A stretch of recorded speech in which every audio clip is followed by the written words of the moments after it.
Over the course of the last several days, we've been able to add to our program forwards Riley Nash, Nick Foligno, Stefan Nason, Antti Suomela, defenseman Ben Hutton, and goaltender David Rittich. We're obviously excited to be able to add those players to our group and have them join the group as soon as possible. From my end, I felt that the group of players and coaches had deserved every effort on our end, on management, to bolster the team and try to give us as great a chance as possible down the stretch in our division and into the playoffs. So we were excited to be able to, we believe, add the pieces that will continue to enhance our ability to be as competitive as possible as we go into the playoffs and roll from there. So at this point, I'll turn it over for any questions. First up, we'll go to Terry Cochet, Toronto Sun. Go ahead, Terry. Hey, Kyle. Good afternoon. To what extent were you able to satisfy the pieces that you were looking for then? I know, I think there are probably some great expectations for Nick Foligno and what he can bring to your lineup, but everywhere else, what level of satisfaction have you able to add what you wanted?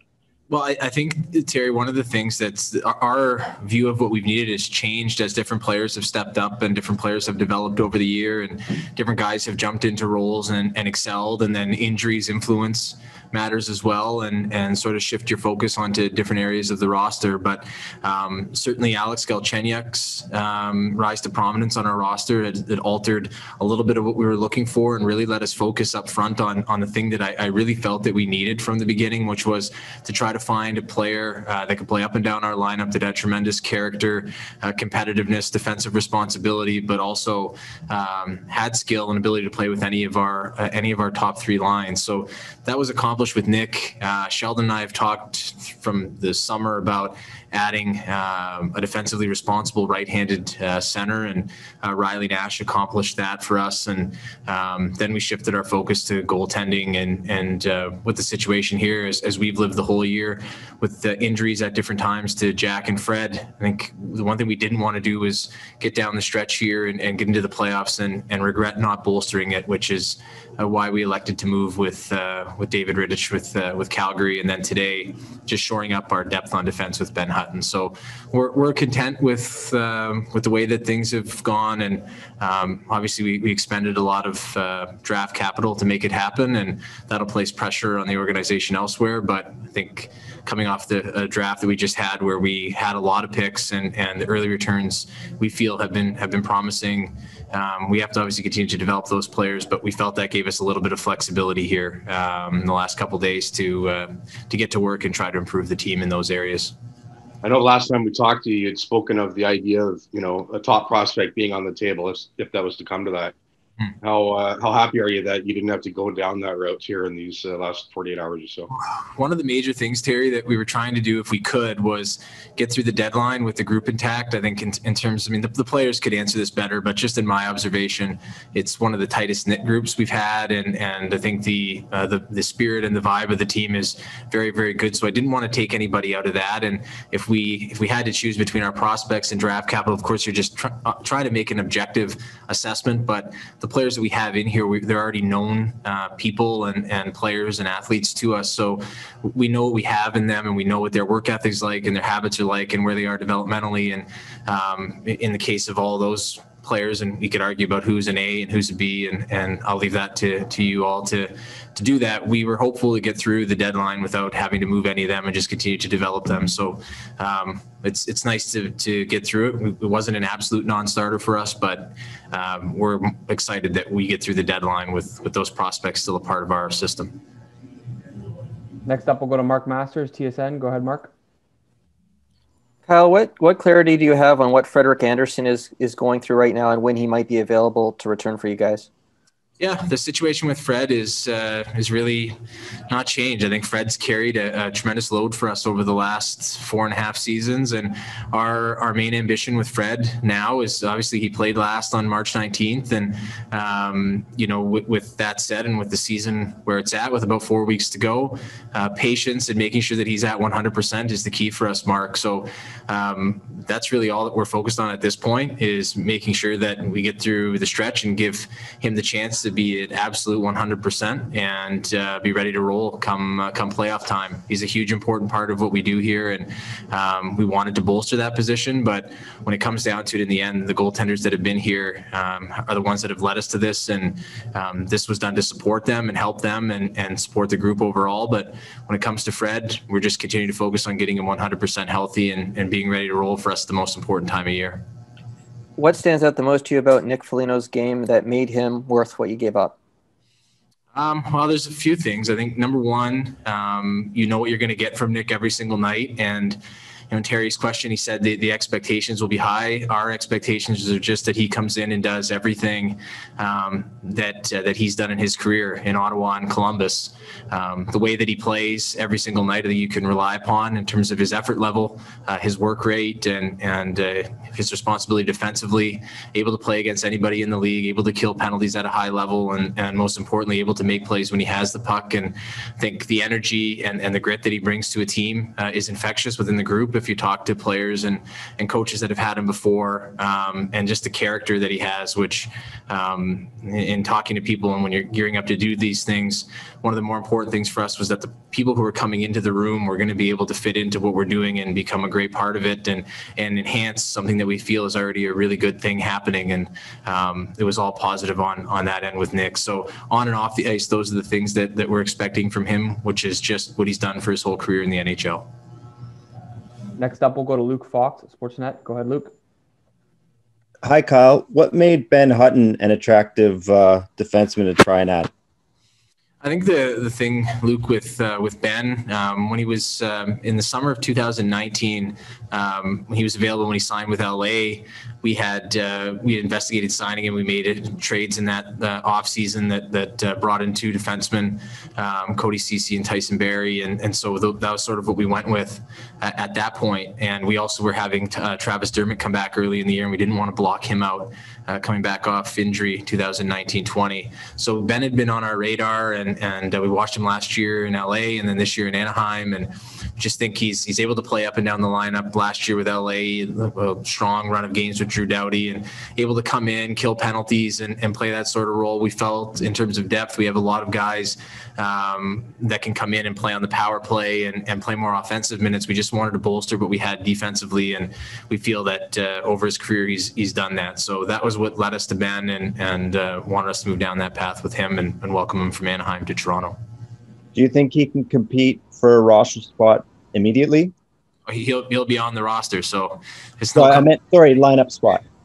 Well, I mean, he's going to have to serve the quarantine and get through that and then be ready to roll. But, I'm not naive. I think we've been very fortunate with our health on the blue line, and we obviously hope that continues. But we also hope that we continue to work guys in here as the season comes down the stretch and give a little bit of life to guys that have sort of been in and out or getting some games with the Marlies like Brinson, Liljegren. Once Sandin gets healthy, hopefully we can work Rasmussen as well. But I would expect that Ben will compete with the group, and if he wins the spot, that's great for him and great for our depth. We'll go to Jonas Siegel, The Athletic. Go ahead, Jonas. Hey, Kyle, how would you say your stance or approach to the trade deadline has changed over the years or evolved? Well, it's when I first started here the first year working with Dave Nonis, we were a seller, and then the first year with Lou we were a seller, and then the second year with Lou and just watching him and the way he operated, he felt that the team had earned the ability for us to go out and get something. We added Brian Boyle the next year, Thomas Buchanitz. And then in the previous 2 years, we tried to act a little early, and it just wasn't really available this year, as you all saw. When we added Muzzin and Campbell and Clifford in the previous 2 years, they were a month out. So it just had to evolve in terms of the comfortability of getting close to the deadline. And I think, honestly, Jonas, the players and coaches made that the way that they operate every day, and I think especially the way that the team came out of playing poorly there in the early part of March really made me comfortable with what we have and what we have going here in terms of their ability to withstand and deal with times when maybe our form hasn't been the best. And it just, the way that the locker room operates made me a little bit more comfortable in getting closer to the deadline before we did anything. And I just think that the way that the group has played this year, the way that they've operated this year, that's made me more comfortable in adding pieces, which you would commonly refer to as rentals, to our group. And then as far as Frederick goes, when do you expect him to get back on the ice? Once the medical team gives him the green light to get back on the ice, that's when he'll be there. I mean, our goal, as I think it was Mark who asked the question, our goal is to just make sure he's 100% healthy here, to be at his best when the team is going to need him the most come playoff time. So I don't have a definitive timeline on it, and I think for everything that Fred's done for the organization for 4.5 years, as I've said to him many times, our focus on this is patience and making sure he's back at 100% and not really putting a huge amount of pressure on him to do that. And that's really why we went out and got Rittich to be able to come in here with Jack and Hutch and form that a really solid kind of threesome of goaltenders before Fred gets rolling. Next up, we'll go to Josh Clipperton, Canadian Press. Go ahead, Josh. Hey, Kyle. Yesterday was pretty busy across the league, and from afar, today seemed quieter. I'm just wondering what this deadline was like compared to other ones you've been involved with, considering the quarantine, the flat cap, only playing within your division, and just maybe some teams not knowing exactly what they have. Yeah, I haven't seen the total number of trades today, Josh, so I can't answer it definitively. I felt like once we had completed the two last trades, the Hutton and Suomela deals late in the day today, it just felt a little bit quieter, but it's so hard to speak for what was happening with the other 30 clubs. I think there's a number of factors that may influence what you're referring to. I think expansion coming up, the flat cap, and the fact that even if you may be a little bit out of the playoffs or you're not in the position you want to be in, you probably look ahead and see games against those teams on your schedule and think if you can win those games, you'll improve your lot in the current standing. So I think all those things serve to combine to maybe reduce the amount of activity. It didn't feel that way to me today, but our situation was one in which we were looking to add and in the mix on a lot of things. So I can only speak from our end, and I don't want to unfairly characterize the other clubs and what they were going through. Yeah, no worries. In terms of the reduction of the quarantine from 14 days to 7 days, did that help in terms of, I'm sure Nick's a guy that's in tremendous shape, but sitting around 14 days compared to 7 days at 33 is a big difference. Did that help justify? I think so, for sure. I mean, if the way that we looked at it is that, obviously the players are coming in and the protocols that they're under during those 7 days are daily testing. It's twice daily or two types of tests here. So we have that on the go, and they're, bound to their home like anybody traveling in. And then the other days they're like all of our players now, and like most people in Ontario, it's for them, they've come to the rink and then go home and that's it. So, there's not a whole lot to do, and it feels very safe that way. But if it had gone to the 14 days, I think that really would have put us in all the Canadian teams, all 7 teams, in a more difficult spot, because if you acquired a player today, by the time they organize, especially in a situation like Nick with a family and 3 children, you need a couple of days to kind of get organized. Then you're coming 14 days and in the hotel for 14 days. So, that would have been until April 27th. And you don't have a whole lot of games and practices to get up and running before playoffs. So I think it certainly would have been reflected in the price we would have been willing to pay, more so if we came down to today, but probably would have expedited things a little bit sooner in terms of the deadline and when we were looking to do things. We'll take 4 more here. We'll go to Mike Zeisberger, NHL.com. Go ahead, Mike. Yeah, Kyle, given some of the moves that you made during the off season and the ones you've made now, is this the most versatile team, at least potentially, that you've had in terms of you can play wide open, you can play tight defensively, you can play physical? There just seems to be so many layers of the team right now, and like I said, in terms of versatility. I think it's just trying to learn from the way that things have gone poorly in the past number of years, Mike. And like in all of the 4 seasons we've been in the playoffs or the playoff qualifiers in my time here. So the series against Washington, the 2 Boston series and the Columbus series, just trying to learn how we can better get through the regular season without different lulls. And we've talked about that going back to before the season and the importance we were placing on the regular season and why that is so vital to setting us up. And one of the things we talked about in the off season was we just felt that and we needed to become more versatile with the roster. We needed to add better experience and guys with more spirit and energy. And now it's just trying to take the year and find what may be missing. But certainly when we get into the playoffs, Mike, I think we're going to need all of those elements that you talked about, the defensive play, the goal scoring, and the toughness. It's going to be harder to score goals.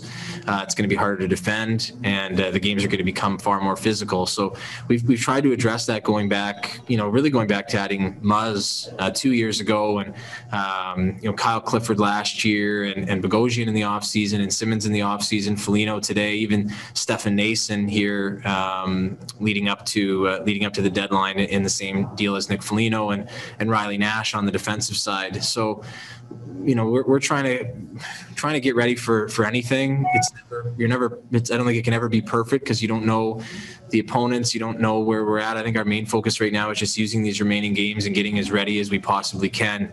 For one, locking ourselves into a playoff spot and getting in first, and then locking ourselves into as good a position we can within the division and rolling from there. But I think once we get through into this final stretch, we play Montreal a lot. We've got another 4 games left against Winnipeg.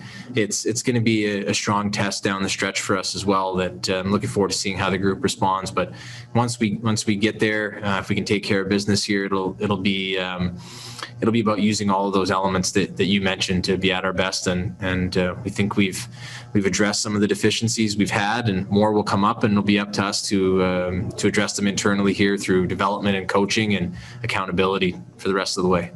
You've always been complimentary of Brandon Pridham, and rightly so, but that was even before we had a flat cap. That was before, you're not getting revenues from fans coming into the building. I mean, does this guy deserve a Hart Trophy for capologists, what he's been able to do?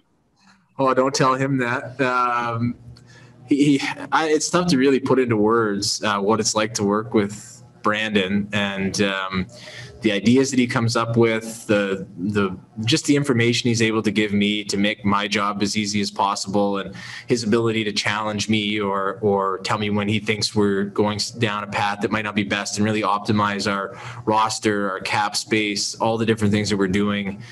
He works tirelessly at it, and I can't imagine. I mean, we've been here basically the whole time together, about a month difference, and the amount that I learned from him and the value that he has to the organization and to everybody in management, it's tough to put into words, Mike, and we're just extraordinarily thankful to have him, and I couldn't imagine, it would be really tough to imagine doing the job without him, and he's an indispensable part of the group, and I've never worked with anybody else in that realm. I know, like, here in Montreal they have John Sedgwick, he's excellent as well, but and I think all of us who do this job, without having someone of that caliber in that role, you're definitely shorthanded. So I can't tell you how much I appreciate Brandon on this call. So, but whatever awards there are for that position, I would certainly think he should win them.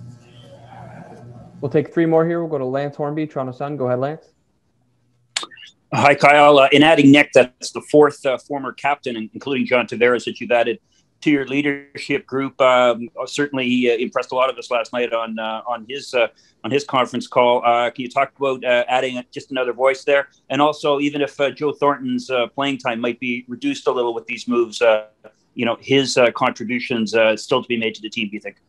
Yeah, I think in terms of the leadership aspect, Lance, I don't think you can ever have enough guys who possess leadership. And you talk about the four players that, John is the captain, Joe, Jason, and Nick have been captains. Nick as recently as yesterday. I also think there's a group forming here of players who could be captain. You never know how things are going to work out, but they certainly could fill that role. And I think we're really, really fortunate with the different styles of leadership we have within the group as well. Like Jake Muzzin brings a lot in terms of leadership. He's very different than Zach Hyman, who brings a lot in terms of leadership. Mitch and Austin are continuing to evolve, and then you have Morgan as well. And it's just, I think we're very fortunate to have the caliber of character people that are here, and it makes it very, very easy to work and manage. And I know from Sheldon's and coach them because they hold each other accountable and they call each other out on different things. And especially the younger guys are starting to continue to mature into that. So having examples for them to follow as we really get rolling with this thing and those players start to enter their prime, I think is invaluable to the growth of the program and of the club. With regards to Joe's playing time or anybody's playing time, I think we've got so much to work through here with different quarantines and different things of that nature. What I could tell you about Joe is he is the exact same every day, regardless of what his position is. He's come here for a reason, I think, which he stated repeatedly, and is willing to do whatever it is on and off the ice to help the club get there at this stage in his career. So, even when his playing time isn't what it has been in the past, has no impact on Joe's energy and who he is each day. And I think that's been just wonderful for our entire group to see. Last two here, we'll go to Joshua Cloak, The Athletic. Go ahead, Josh. Hey, Kyle, understanding that it's not the focus of the day, but with this KHL season finished, what's the organization's plan for Rodion Amarov this season? Yeah, our plan this season, it's a bit of a challenging one because he's not signed yet. So when signing a Russian player, the especially one who's in Russia, it's a challenge. Reed Mitchell on our staff deals with all this and does an incredible job of trying to get the players a Canadian visa, and especially during a pandemic, it's been even more complicated. But our plan right now is to try to continue to work with Dan and with UFA and see if we can get Rodion over to North America. Unlike other years, he hasn't even been here yet. The draft was in October. Their season was rolling along. I think we were really happy with how his season went overall and thought UFA did a really good job, especially with such a young player, of bringing him along. He had the great tournament at the Cariala Cup. He had some ups and downs at the World Juniors, and then they really did a good job, I felt, developing him there, especially as a young player. So our plan is to try to get him over and in and around our people as soon as we can, Josh. But we'll work with Dan Milstein and UFA on that here. Now that we're through the deadline, that'll be where our focus gets shifted to. I think a lot has been made of the fact that you guys have just 6 draft picks over the next 2 drafts. Does the fact that, there's been less teams playing, scouting maybe has been a little bit more difficult this time around, does that factor into your decision to trade as many draft picks? No, I don't think so, Josh. I think our main, you never hope to get to that point where you have so few draft picks, but we're coming out of a draft where we had a surplus of draft picks. And I think seeing those players develop through their seasons respectively has been very encouraging for us. I think everybody's always happy with the way their draft went, especially so recently, but we've been especially happy with the way that the players have performed going back from October through to now. So that just made me a little bit more comfortable knowing that we've got those players coming into the system. We've got more players coming into the system from previous drafts that are going to be over here starting next year. And then we signed Alex Steves from Notre Dame a few weeks ago. That just gave me a little bit more comfort. And, how it stands now may not be how it stands as we get to the draft. But I also think that, given the uncertainty of this draft and the fact that, leagues have been going in fits and starts, predominantly in North America, I would think that it would make our program a good landing spot for any undrafted players or draft-related free agents as well. So we'll shift our focus there. And I know John Lilly and the scouting staff, they've done for my money, they've done a great job. And so I'm thankful for them and believe that they'll make the most of those picks. And, we'll also shift our focus to being really competitive on the tryout front and free agent front and try to maximize our ability there.